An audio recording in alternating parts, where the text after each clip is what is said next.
লিচু স্বাদ আর বর্ণের দিক থেকে সেরা ফল, তাই লিচুকে ফলের রানীও বলা হয়ে থাকে।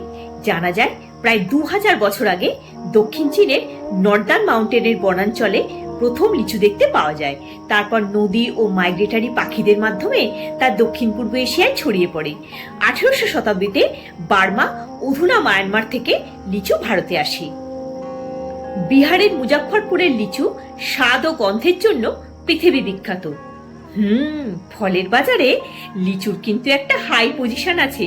গ্রীষ্মের মাঝামাঝি সময় মিস লিচু বাজারে আসে, তারপর বাজার মাতিয়ে রেখে হঠাৎ করেই একদিন উধাও হয়ে যায়। নমস্কার বন্ধুরা, আমি সূচনা।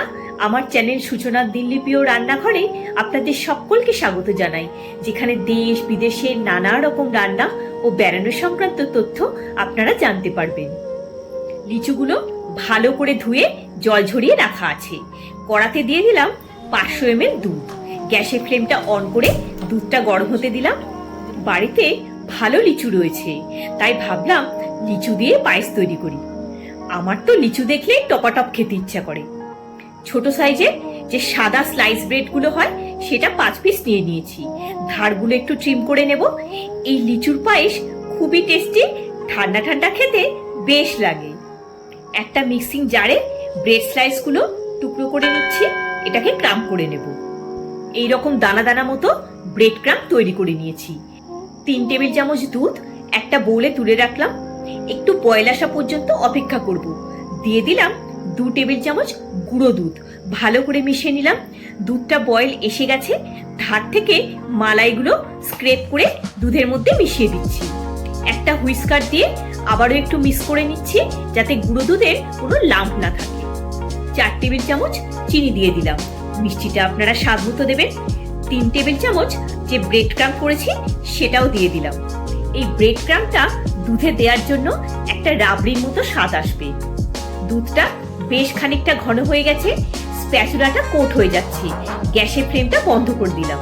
গোটা এলাচগুলো তুলে নিচ্ছি। ফ্লেভারটা দুধের মধ্যে ঢুকে গেছে। ছোট যে দুধের প্যাকেটগুলো সেটা 2 প্যাকেট, আর আগে যে গুঁড়ো দুধটা দুধের মধ্যে মিশিয়েছি সেখান থেকে অর্ধেক রয়ে গেছে, মানে 2.5 প্যাকেট গুঁড়ো দুধ নিয়ে নিয়েছি।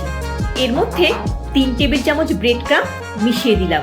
কিশমিশগুলো কাঁচি দিয়ে টুকরো করে নিলাম, আর দিয়ে দিলাম চপ করা অ্যালমন্ড আর কাজু বাদাম। যেহেতু গুঁড়ো দুধ মিষ্টি, তাই আলাদা করে এইখানটা চিনি দেওয়ার দরকার নেই।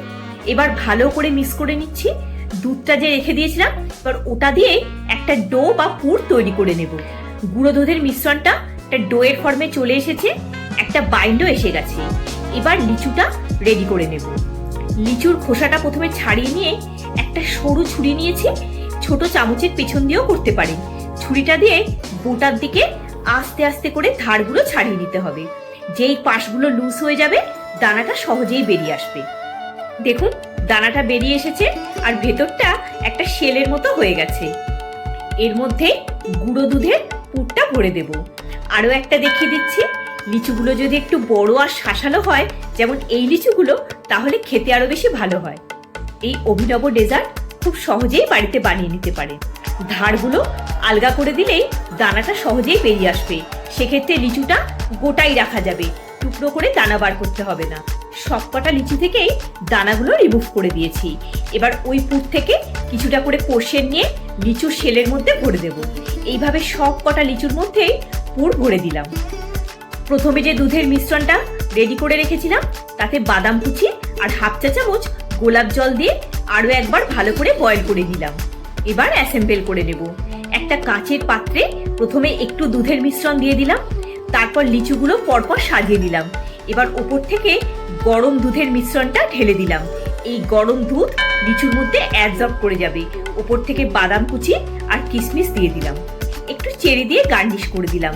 এটা না থাকলে দেবেন না। লিচুর পায়েস রেডি।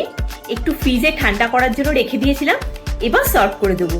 একটা কেটেও দেখিয়ে দিচ্ছি। দেখুন ভেতরে পুর ভরা অনবদ্য স্বাদের লিচুর পায়েস।